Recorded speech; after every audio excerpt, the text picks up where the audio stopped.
Spectres, the war is almost over.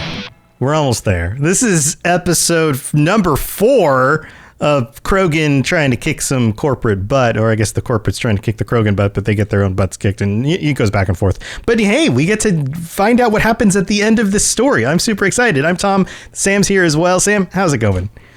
It's going well, and just so that we're clear, actually, we will not have the final portion of the story because just wait. Oh, wait, there's still more. I was like, I looked through the notes and I was like, oh wait, this must be the end. This has got to be the end, right? We're getting there, but believe it or not, we are going to have a part 5 of this, and I know that some people, when they see part 1, 2, 3, and 4 of this weird war they never heard about in the lore, they're like, okay, surely part 4 is going to be the end. Right. But there is enough butt kicking to go around, so we will have a part 5. That's my favorite thing. Butts. That was not a good joke. That was all right. No, someone's laughing. Someone's like, wait, what? I was going to say like the lore about worlds and wars and things like that. But then I was just like, no, I'm just going to say butts. But yeah, speaking of wars and conflict and things like that, I know we have some more stuff going on. But can you give us a quick recap? Yeah, of course. So last time we were talking about this, the Krogan and Vorcha state forces, apparently they had successfully executed this bombing of the Corporatist command ship Excelsior. But... Excelsior! Stereotypical nerd name. Well, isn't that what Stan Lee would always say? Yes. He would always say Excelsior, and when he would... Yeah. Anyway. However, the supreme commander of these corporate forces, Lyra Spate, she was not on board. She was on another ship. She was doing troop inspections at the time, which is kind of sus, to be honest. And then shortly after that, we get this video that goes up on the extranet of Hylot. He's the Krogan clan chief, by the way. He goes in front of a camera and he says just one word: tag. Right. But he's missing an arm. And none of that is explained. So we are all kind of left on this bated breath of like, what is going on? And now we are expecting this overwhelming force in retaliation from the corpse. Right. Okay. So we've got some other updates. Can I read this next one? Do you mind if I? Yes, absolutely. Let's go for it. All right. So this is all the way back from July 31st, 2010. That's when these came out, right? The Corporatist forces on Garvug struck back against guerrilla positions today, conducting over 150 house-to-house raids and bombarding 33 targets in the mountainous regions outside of Dazil. Dazil, I want to say. Dazil? Yeah, words. They're hard. Insiders say most of the gunships flying attack sorties were Gungwe Solutions Forces, another tough word. All but one flight of Sonax ships remain grounded, and binary Helix only fields logistical support staff. Sonax Supreme Commander Lyra Spate denied rumors of a rift between her corporation and the Eco Engineering subsidiaries, saying, now my Alexa's chiming in because I said echo. I can't say echo. Saying our command structure is centralized, but our capacity to fight is not. Today is an object lesson in that fact. Echo is apparently telling Tom here, what were you saying bad about corporations, Tom? We can send Sonax sorties to your house in a matter of seconds. Always listening. Always listening. Did you hear, it's been speculated for years, but that Facebook finally actually confirmed that they listened to our conversations in order to serve us ads? Like, go figure, right? I wondered how I got ads for things that I've been talking about, but there you go. How did they know I was looking at ottomans for my couch, right? But it's because it came up. Ottomans for my couch. Facebook, there you go.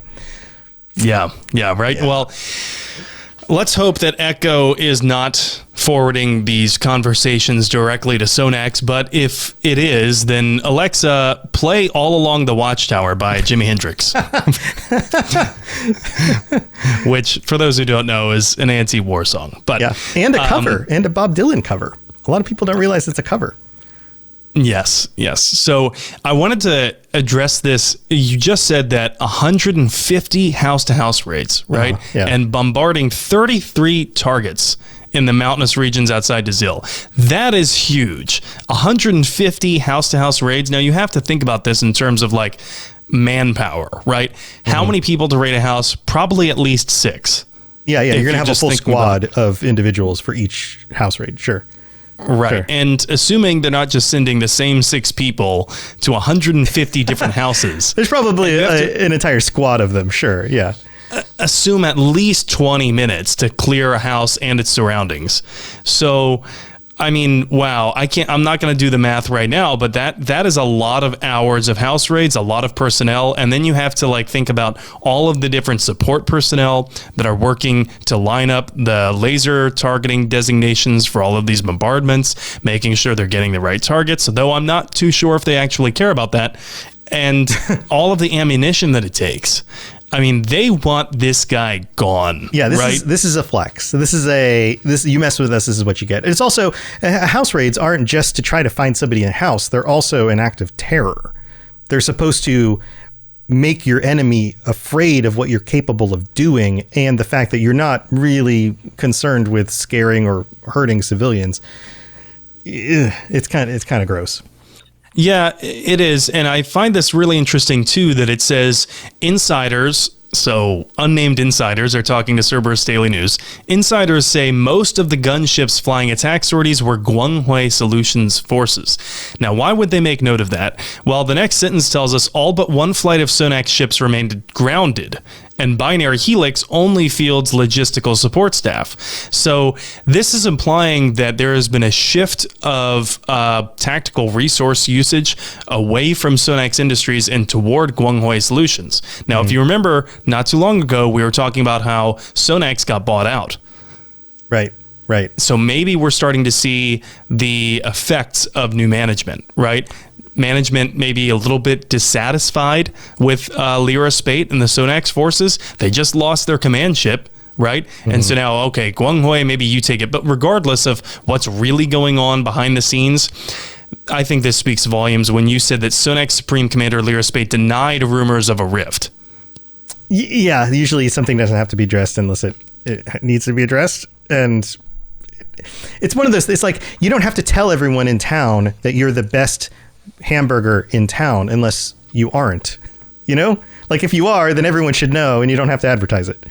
Oh, right. What is that called when you try and deny something and it ends up making it more of a story? Is that the Barbara Streisand effect or something like that? What is that? It's something like that. Yeah.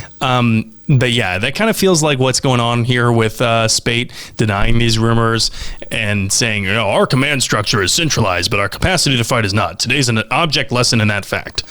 Okay. Well, you had been flying sorties apparently before, but now Guanghui is picking up the slack, but you failed to mention why. That's not really explaining why. So I feel like this might be the first inklings that maybe these 3 corporations aren't as tight-knit as they seem. Yeah. Okay. Well, let's move on to the next one. You ready for this one? Yeah. Here, we'll just keep rolling. I'll read them. You respond. We'll just roll. We'll roll with it. New statements by Binary Helix representatives regarding unusual ordnance on the planet Garvug are pointing to a lack of unity among the Corporatist alliance. Quote, our corporation profits from robust alien ecosystems, said Deputy Oversight Director Grigory Petrenko, criticizing Sonax for its use of what they speculate to be chemical warheads. Quote, dropping nerve gas is not only useless but counterproductive.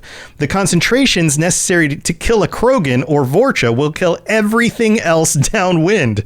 Sonax Supreme Commander Lyra Spate responded mere minutes later, denying the criticism was based in fact.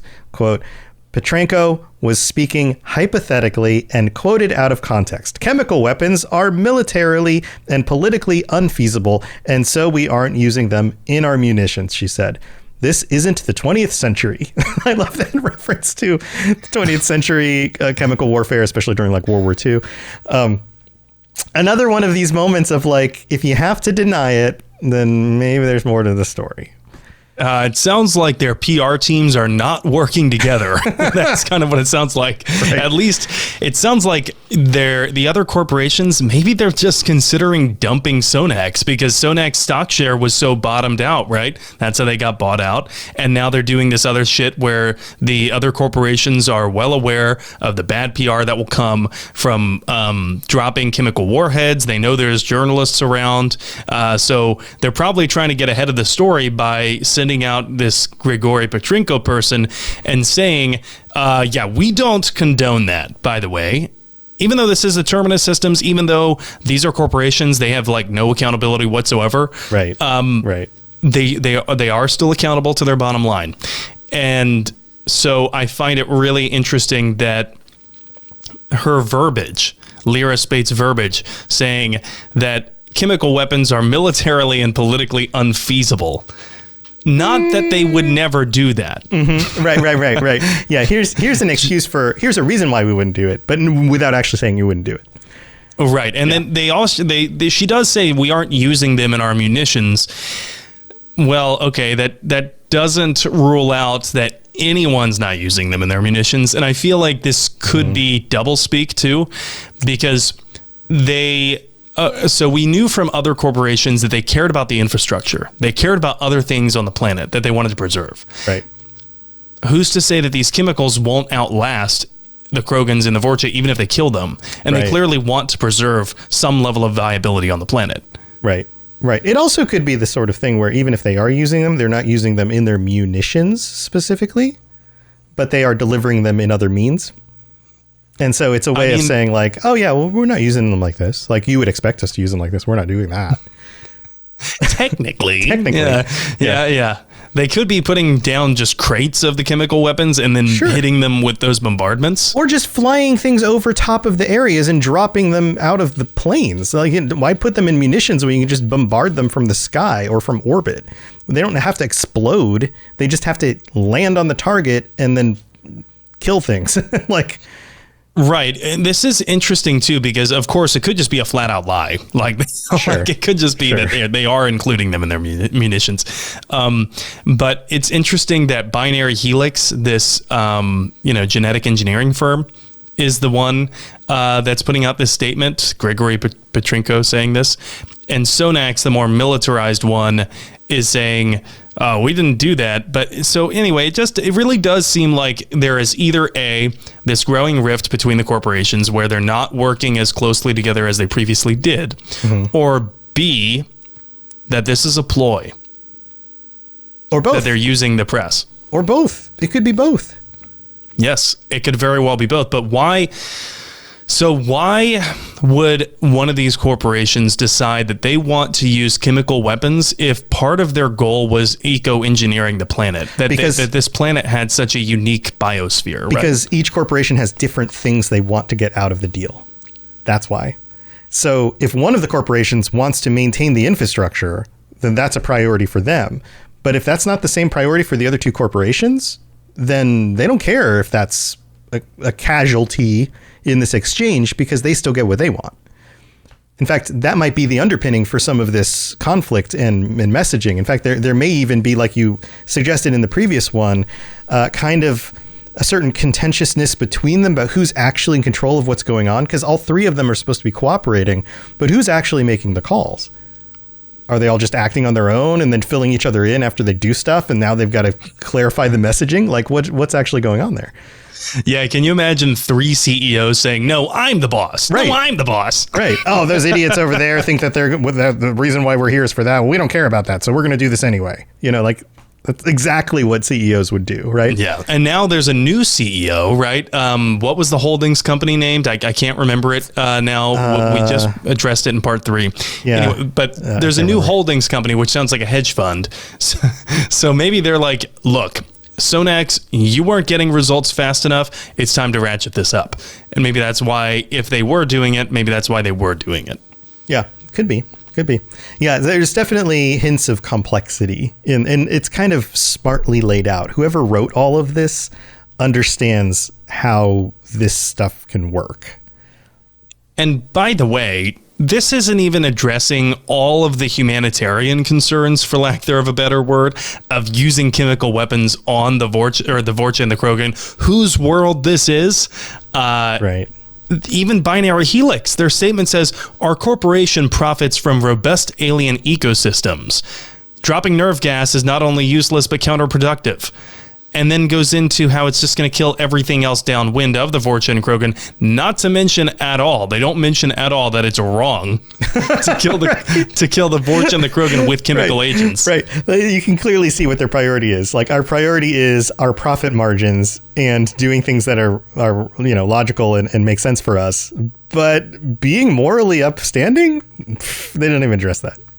And don't even address the fact that they are Citadel space-based corporations either. And if they did this on a Citadel space world, it would violate many different conventions that have been around that regulate the use of chemical weapons, I'm sure. Right. And then they wonder why, like, the Turians don't trust humans, or, because of stupid crap like this. Well, the Turians would totally do the same thing if they wanted, overwhelming force doctrine and whatnot. Yeah, but the idea of going skirting the we'll do it in one of the systems where you don't have authority. Like, that doesn't make you feel good about what these people are doing in the systems where you do have authority that you don't know about, right? It makes you wonder, at least. So there is that side of it. It does. I do want to get into more of the humanitarian part of it, but this next one, this next dispatch from Cerberus Daily News, I mean, man, so this, I guess, is a trigger warning for pretty brutal tactics. You want to read this one? I can do it. Okay. A controversial vid is making its way across the extranet, causing PR trouble for the corporatist forces on Garvug. The vid shows Sonax Industries soldiers executing nearly a dozen Krogan, alleged guerrilla sympathizers. Notice they didn't say warriors, sympathizers, who defy their captors to literally their last breaths before they are pushed into a mass grave. When the vid first hit the extranet yesterday, Sonax's stock price dipped dramatically, but at this hour, it seems to have recovered and even jumping up 0.4 credits per share. What we're seeing here is a deeply disturbing trend, says senior news analyst Hannibal Brown. Hannibal? Were this a vid of Krogan killing humans, Systems Alliance politicians would be saber-rattling left and right. But the perception is that all Krogan are warriors, or at least able to defend themselves. Their execution is being treated as the cost of doing business on Garvug. I mean, if this doesn't give you pictures in your head of, images, terrible war images you've seen of mass graves and things like that, I don't know. And this senior news analyst, Hannibal Brown, aptly named, I guess, but this senior news analyst, this is the writers directly talking to us about how we should feel, I think. The perception that all Krogan are warriors, or at least able to defend themselves. This is the implicit racism that is going on, if you want to call it racism, xenophobia, speciesism, that's going on against the Krogan, and the perception of how they're being treated, but they're being pushed into mass graves. This is horrendous. Well, it's horrendous because they're murdering, and there's few levels to this, right? These are not warriors; these are sympathizers. They've very clearly stated these are sympathizers, but they find them to be dangerous, and so they murder them anyway. But then they throw them into a mass grave, which is a method of being efficient and also not respecting the lives or the beliefs of the people who were killed. If you actually had any care in the world, you would find a way to address their death in ways that were appropriate to their culture. But no, you dump them in a mass grave like they're garbage going off to the garbage heap, and that's it. You fill it up, they're done. Not to mention just executing people who have apparently, surrendered. It sounds like they're verbally defying their captors, but they're no threat. Yeah, you can picture this in your mind, right? Like, the Krogan are like, all right, we give in, but you guys are a bunch of tools, blah, blah, blah, and yelling back at them, but we're not going to fight, but they any last tell you words, what we think. Go fuck yourself. Right. We'll tell you what we think, but we're not going to fight anymore. You got us. that's threatening because they're Krogan, and so now you just have the right to kill them. I'm also just imagining, all of these house raids that they were conducting. These sympathizers could very well be people who were just harboring the resistance fighters, and they found them. Mm-hmm. They killed the resistance fighters, but now they're executing these people who are helping them hide. And it's just insane to me that there's any level of, I guess, apathy in Citadel space toward this. Like, Hannibal Brown brings up a good point here, saying that if this were a video of Krogan killing humans, like, all hell would break loose. Yeah. Oh yeah, absolutely. Like, it's that distance where, they're not us, they're other. And it's happening somewhere else. It's happening somewhere else. It's those people are different than us. In fact, they're not even really people. Like, it's that whole otherness thing, and we've talked about this on the show before, that like is way too human, and people do this to justify war and conflict all the time, or political movements. I mean, there's all sorts of ways that people leverage this, is to dehumanize, or in this case, depersonize the people you're killing, the people you're against.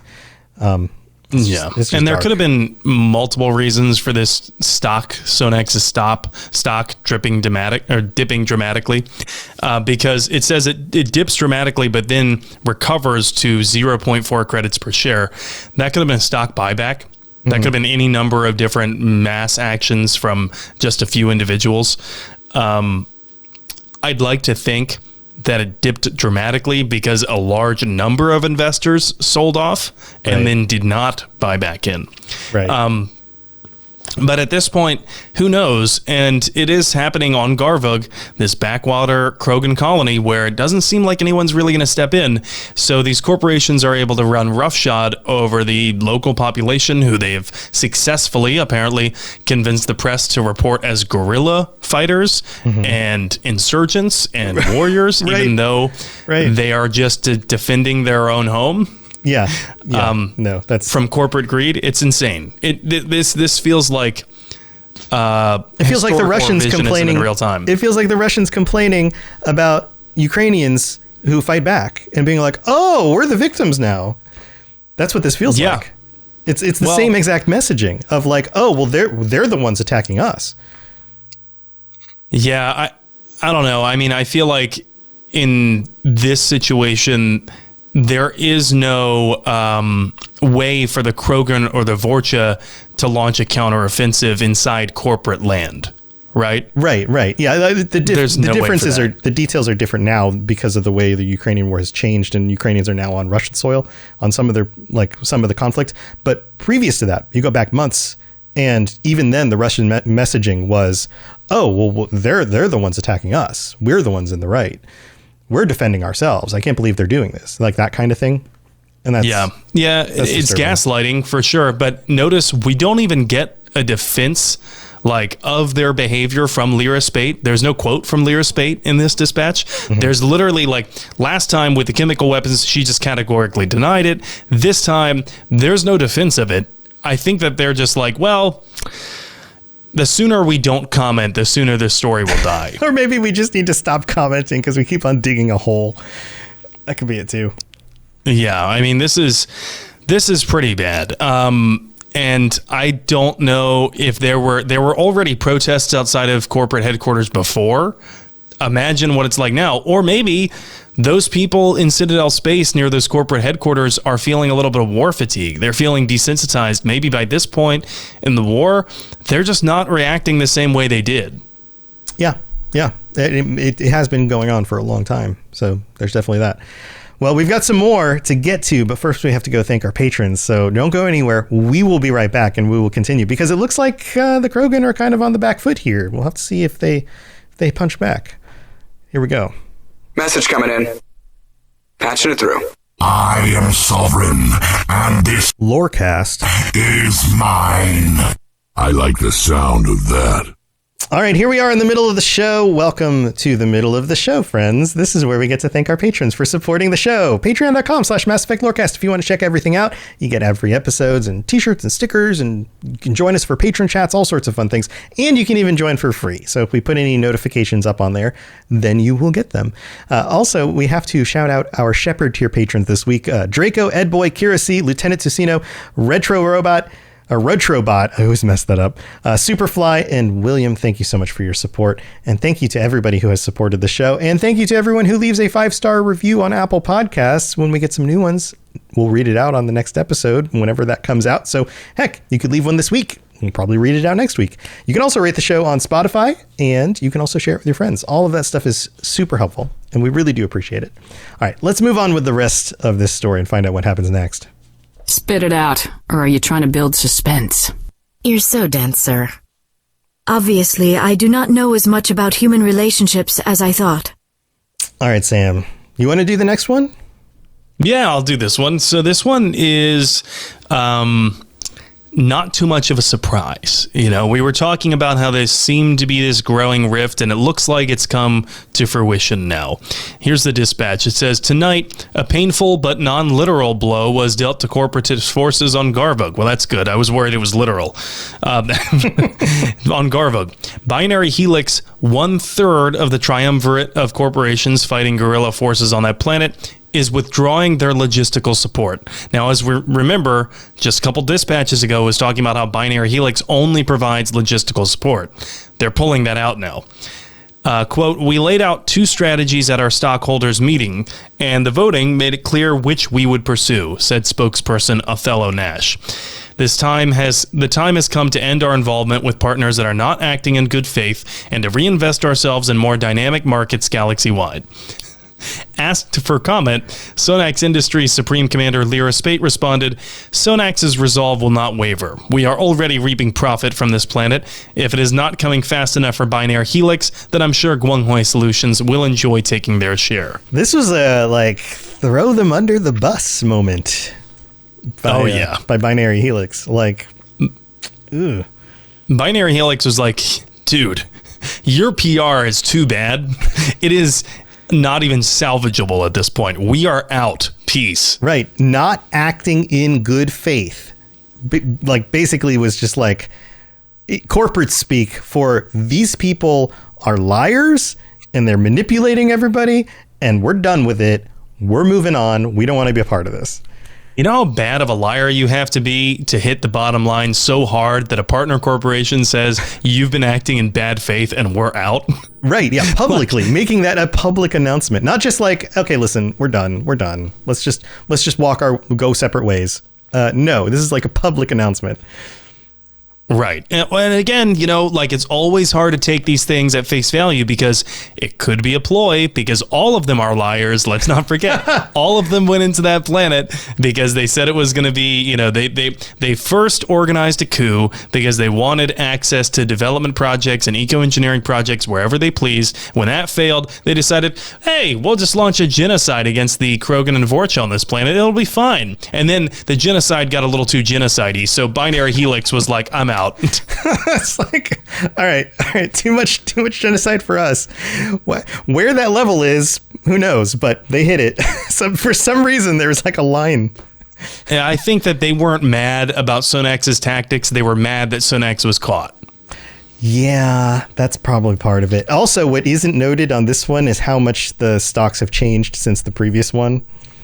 So you have to wonder if there's some financial pressure as well going on with the people who are investing in them. Well, yes. And this dispatch is labeled just 4 days after the last dispatch that we were talking about, and that those labels come from the wiki. So I'm not sure if that's when the wiki put those up on their website or when these dispatches originally went up in the game menu. I think if it's probably game menu would be my guess. I think so as well. And if that's the case, as we previously discussed, these dispatches are dated corresponding to the time passage in game in the events. Right.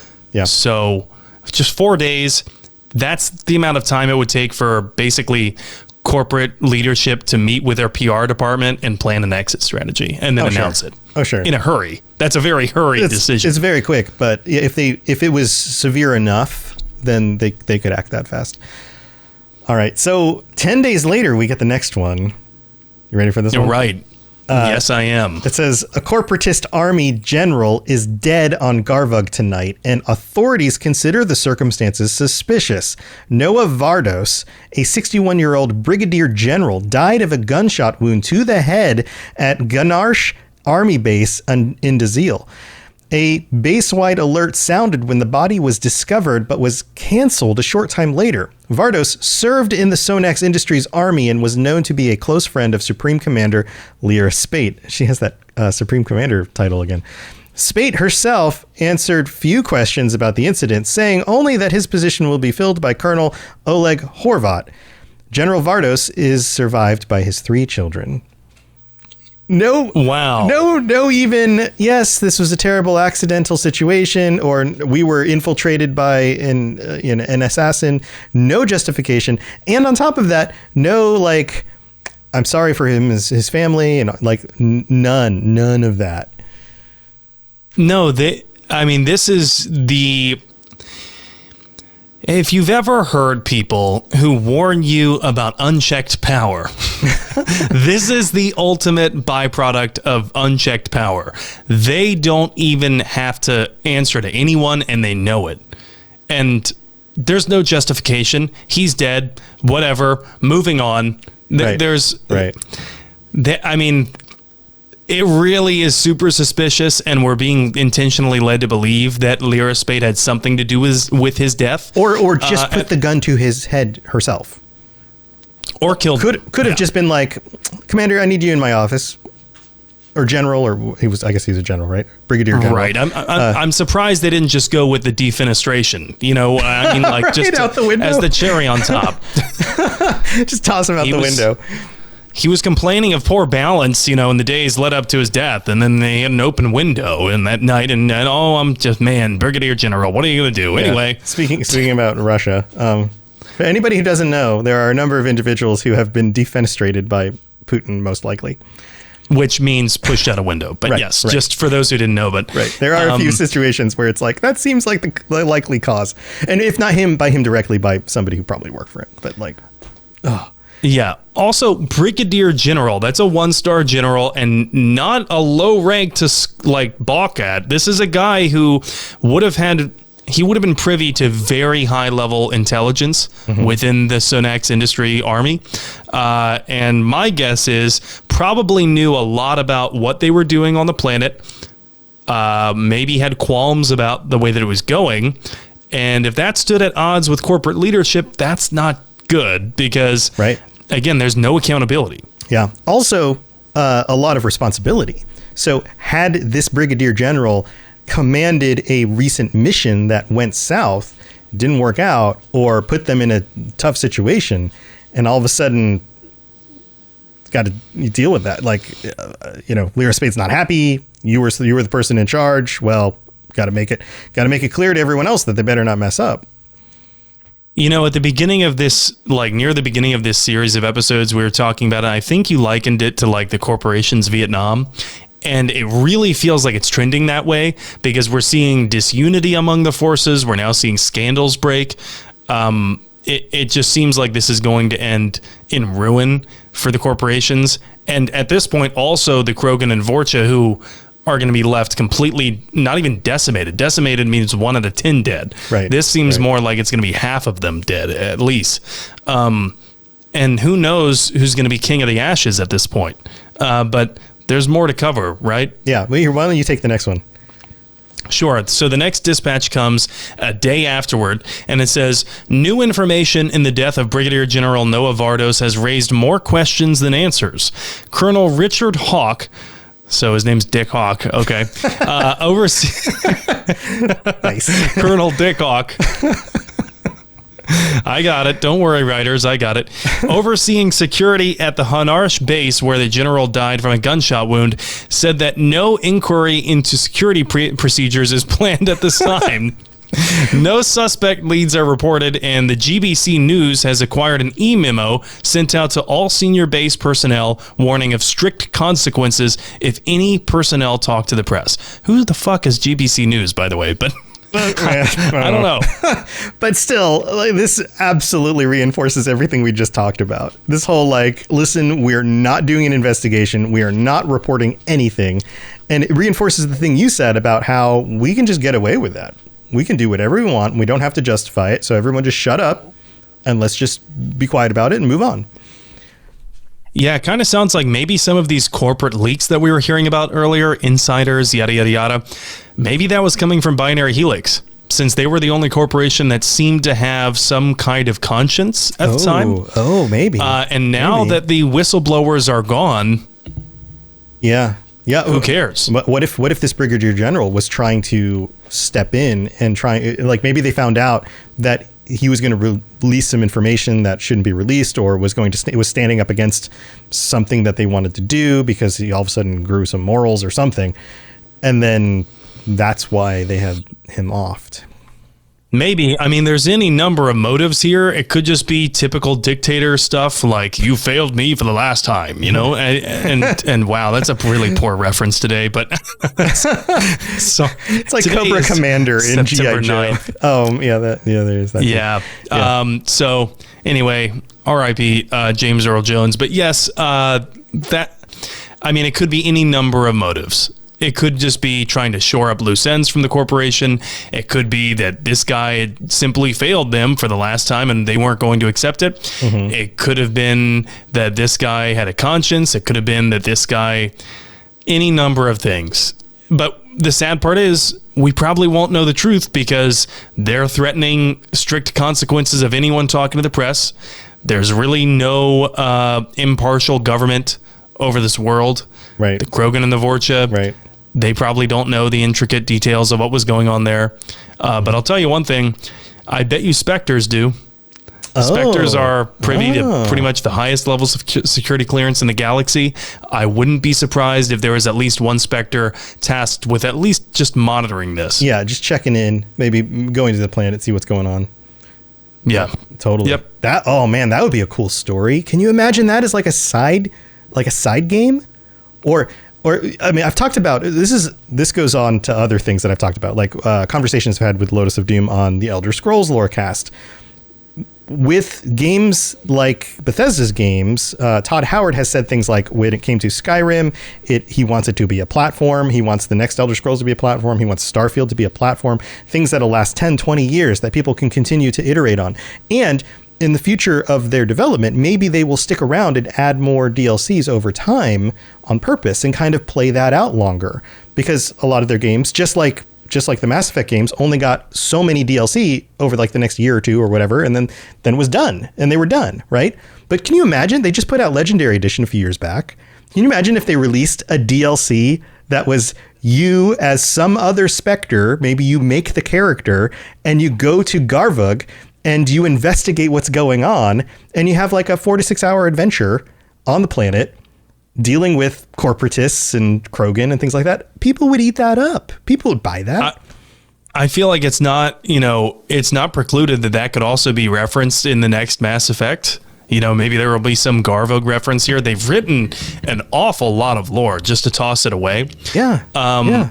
So, I mean, at this point, though, with how BioWare is, I would kind of expect it to come more from like one of those mod authors that we know. Absolutely. Who have Absolutely. made so many content, adding mods, a lot of text-based RPG progressions and side planets. But it also doesn't seem like that much extra work if you happen to have a small team that was working on some side project and just finished up the side project and just be like, hey, listen, let's just design some new stuff. Let's just take a lot of the assets that we already have, because we already have them. We already reworked the games. We already worked it out for Legendary Edition. Let's just take what we can, and we'll spend a year in development, and then we'll put this up for $20, and people can buy it. It seems, I mean, people would spend $20 on more. I think people would, but I also think that just from what I've learned, I feel like BioWare is so strapped for staff at this point that they probably have to focus completely on Veilguard and pre-production of Mass Effect right now. It seems like such an easy cash-in, though. Like, if you could do something like that, if you could throw something like that together in a year with a minimal staff, the amount that you would sell would be like significantly more than the cost to make it. It just seems, I mean, and obviously I'm not in the industry. I don't work for these developers. I don't know for sure, but it just feels like the kind of thing that, like, yeah, people would buy that. Yeah, or perhaps even a DLC that drops not long before the next Mass Effect does. Sure. And that links those two. Yeah, like a transitional one. Yeah, absolutely. Like a prelude to whatever's going to happen next that kind of hints at some of the things. Maybe you play as Liara. You know, like, or even they did this before, you know, like an interactive comic. Yeah, that could very well be in the cards. Who knows? Yeah. But, you know, there is an answer, at least somewhat of an answer that we get about this General Noah Vardos. And it comes not too long afterward, just one day afterward. The next dispatch says, in a galactic exclusive, GBC News has acquired a copy of the suicide note of General Noah Vardos, who died earlier this week from what is now believed to be a self-inflicted gunshot wound. Okay, so it takes them how many days to find the suicide note? Which was where in relation to his body? Right. The 3-page note jumped from topic to topic, with the general blaming himself for pursuing but not catching 3 Krogan who escaped off planet and who are now believed to have perpetrated the warp bomb attack on Sonak's command. Vardos described the worsening situation on the planet as a, quote, Charlie Foxtrot, and took responsibility for the men and women he had, quote, gotten killed for half a credit a share. Sonax Industries has not commented on the suicide note. It's tricky because it's one of those situations where, I mean, it sounds fishy, but it also sounds possible at the same time, you know? Yeah. So, just for those who don't know, Charlie Foxtrot is slang in the military for total chaotic situation. It's shorthand for clusterfuck. Right. Yeah. That's what it is.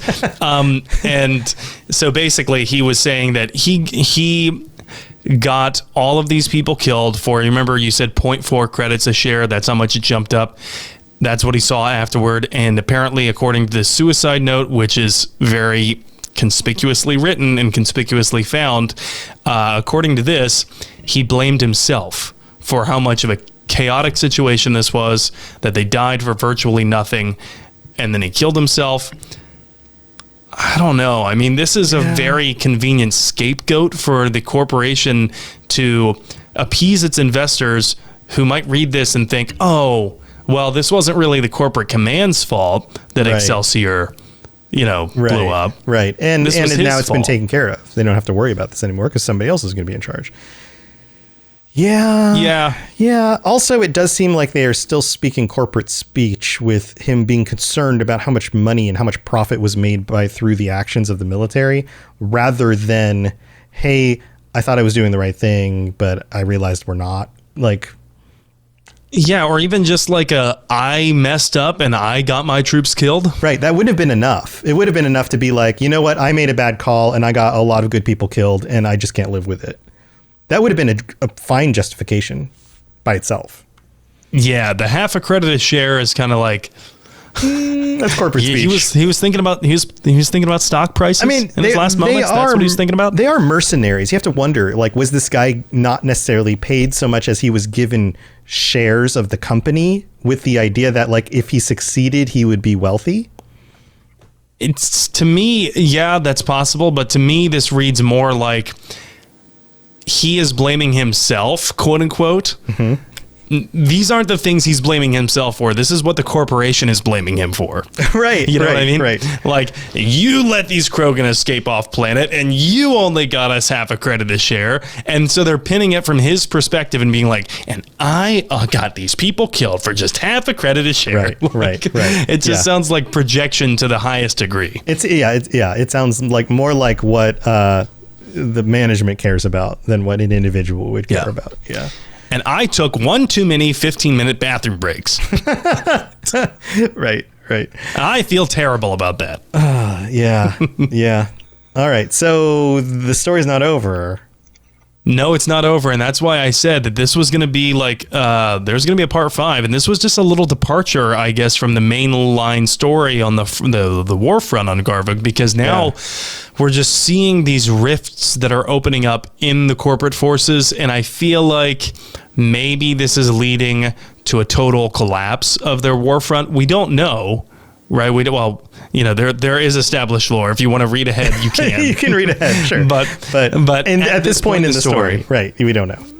We just don't know. And it does go on for quite some time. I'm going to try and condense it as much as I can into part 5, because I don't know if like our listeners have the desire or the appetite for part 6 or part 7 or part 16. But if they do, then, guys, let us know, because we'd love to hear about it. All I've seen so far online is discourse talking about, oh my God, do they really have a part 4? Right. Yeah, no, it keeps on going. I thought maybe this was the end. I thought it was like, oh, people are killing themselves, and that's going to be like that was too much, and then they backed out and everything else was done. But I guess I haven't spoiled it for myself, because I've been having fun like learning this as we go. So I guess we'll have to find out what happens next. Oh, and honestly, I've been learning about this as we go, too. I have deliberately not read ahead. It's more fun that way. It's more fun to be like in the moment rather than like, and I think this is something that's good for our listeners to know as well. When we make predictions and we say, hey, what if this is actually going on? We're doing so only knowing the current notes. Like, we don't know what's later on in the story because we haven't spoiled it for ourselves, because that's more fun. And it also, like, if we did spoil it for ourselves and we're like, well, what happens if this happens next? That's like, well, you guys already read it. You knew that was coming. And it just doesn't, in the words of other entertainers, it doesn't make for good TV, right? Right. It doesn't.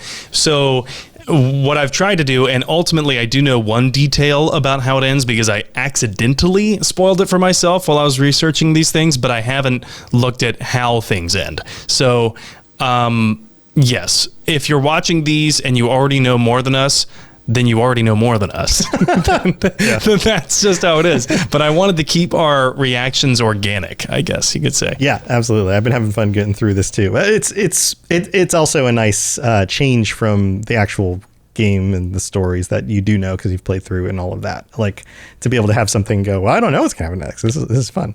So, and it's just crazy that they went this in depth into like a storyline that was only appearing on that little like menu laptop, you know, that they went this in depth for so long about this extended lore that I don't really know how many people know. I mean, this is like really super fan stuff, if you would know this. So pat yourself on the back if you already know this entire Garvug storyline, because I think you might be one of like 10% maybe of the fan base. I don't know. I pulled that number out of my butt, but yeah.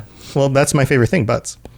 And now that we've come full circle on this episode, it's time to wrap it up. This has been a lot of fun. Very round conversation. Very round conversation. It just fits my hand just right. That doesn't have an analogy. I was just making a butt reference about putting a butt in my hand. You got anything else you want to share before we head out? Yeah, of course. So part 4, I believe, part 4 of the Avengers audio drama that I was talking about, I think that's up now. I'm recording lines for part 5, back in my role as Jarvis. You might also hear me as another side role in another Avengers audio drama, Black Widow? Marvel thing. Are you... Not Black Widow, although my butt was good enough to get me cast as Black Widow. No, not Black Widow. No, it's a small side role as a general. But I don't know what the situation on that is, so stay tuned. And I might be trying out for some other voice actor roles, but besides all that, I am streaming Mass Effect, my headcanon playthrough every Saturday. I'm now doing my middle of the week streams on Thursdays, just because Wednesdays are terrible commute days for work. They're the worst. Yeah. It's like an hour and a half to get home. I don't have much time when I get home. So doing that on Thursdays. So on Thursdays, come by if you want to see Ghost of Tsushima. I'm streaming that, but I also streamed Age of Mythology Retold, that just came out. I streamed that last week. Yep. Huge Age of Mythology fan. If you want to see any of those games, give me a follow on Twitch or Twitter at N7TheLegend. Awesome. Yeah. And of course, on my other shows, Fall Lorecast, Elder Scrolls Lorecast, the Starfield Lorecast, which will be coming back because the expansion comes out in just a few weeks. We'll be doing more episodes of that very soon. And then the Lord of the Rings Lorecast has been popping off with Rings of Power and all that stuff. I've got my perspectives on all of those things, each of the episodes, all that stuff. If you want to go check that out, it's up on the Lord of the Rings Lorecast feed, robotsradio.net if you want links for everything, or you can just search whatever podcatcher you're listening to this on. And we'll be back next week. So excited for that. For the end of the story, finally, he says, perhaps. Probably not. Yeah, but also come hang out with me. I've been trying to stream more during the days and the afternoons where I've been playing games and things like that. A lot of Fallout 4 with the crowd control mod so people can spawn things into my game, and it has gotten super weird. So that'll be fun if you want to check that out. But thanks for hanging out, everybody. We appreciate that you're here, and we'll see you next time. Thanks for tuning into the Mass Effect Lorecast. We'd love to hear your opinion and thoughts on the lore of Mass Effect. Reach out to us on Twitter at Mass Effect Cast, or check out the Robots Radio Discord. Also, you can send us an email at masseffectlorecast@gmail.com.